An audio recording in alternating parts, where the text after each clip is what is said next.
Kendrick Lamar, The Hard Part 5, return of the most anticipated, considered #1 rapper in the world, and he definitely is showing out on this one. As this song was leaked early by Spotify, but then formally released a few hours later, as you look at the artwork, interesting. Like, each of those are hands of known individuals. Like, I can easily point out OJ with the glove. That's the infamous Kobe after he won the title with the bandage on it. The rest of them, I don't know.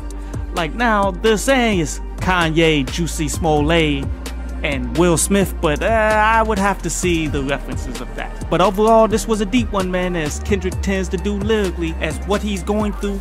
Verse 1, this is the cycle of pain defined as the culture, where murder is common, leaving people desensitized, chasing clout, designing clothes.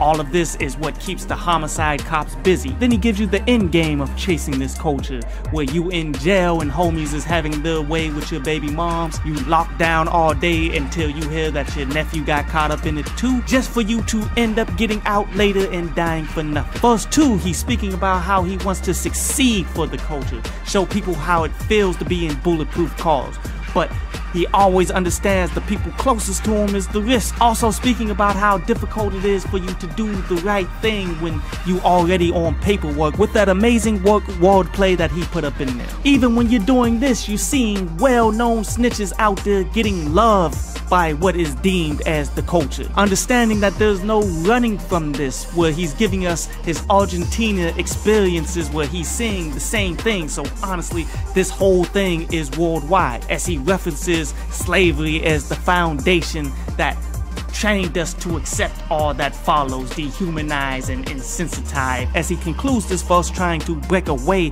from this cycle of death, as he's saying F the culture. And the third verse, this one hit me hard, man, where he's talking about Nipsey Hussle from his own perspective of how he feels Nipsey Hussle would feel. And you know that this is Nipsey Hussle because he's saying, yo, tell Sam, who is Nipsey Hussle's brother, to have my kids watch my interviews, pretty much reflect on his life as a man that's killed way too soon before he's seen his full potential. Now, the only issue that I got with this is when he's saying, yo, I forgive the killer and all of that stuff. Nah, no forgiveness.